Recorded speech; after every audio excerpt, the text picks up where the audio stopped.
ഇന്ന് ഞായറാഴ്ച.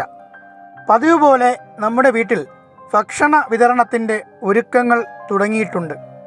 ന്യൂസിലൻഡിലുള്ള പ്രിയപ്പെട്ട ഒരു പ്രവാസി സഹോദരനാണ് ഇന്ന് നമ്മൾ തയ്യാറാക്കി വിതരണം ചെയ്യുന്ന ഭക്ഷണത്തിൻ്റെ ചിലവ് വഹിച്ചിരിക്കുന്നത്.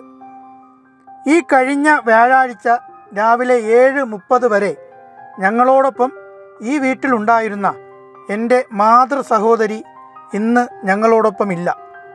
ഭർത്താവും മക്കളും ഒന്നുമില്ലാത്ത വലിയമ്മ എൻ്റെ ഓർമ്മ വച്ച കാലം മുതൽ ഞങ്ങളോടൊപ്പം തന്നെയാണ് ജീവിച്ചിരുന്നത്.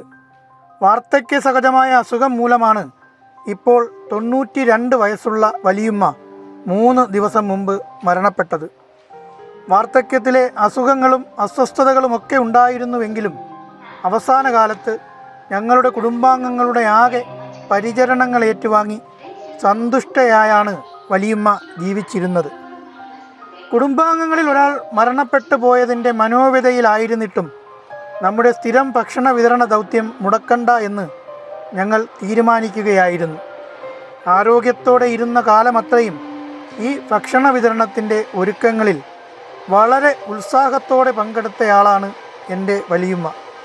വലിയമ്മയുടെ നിര്യാണ വിവരമറിഞ്ഞ് എൻ്റെ വസതിയിലെത്തി ഞങ്ങളുടെ ദുഃഖത്തിൽ പങ്കുചേർന്ന എല്ലാ പ്രിയപ്പെട്ടവർക്കും ഈ അവസരത്തിൽ നന്ദി അറിയിക്കുന്നു.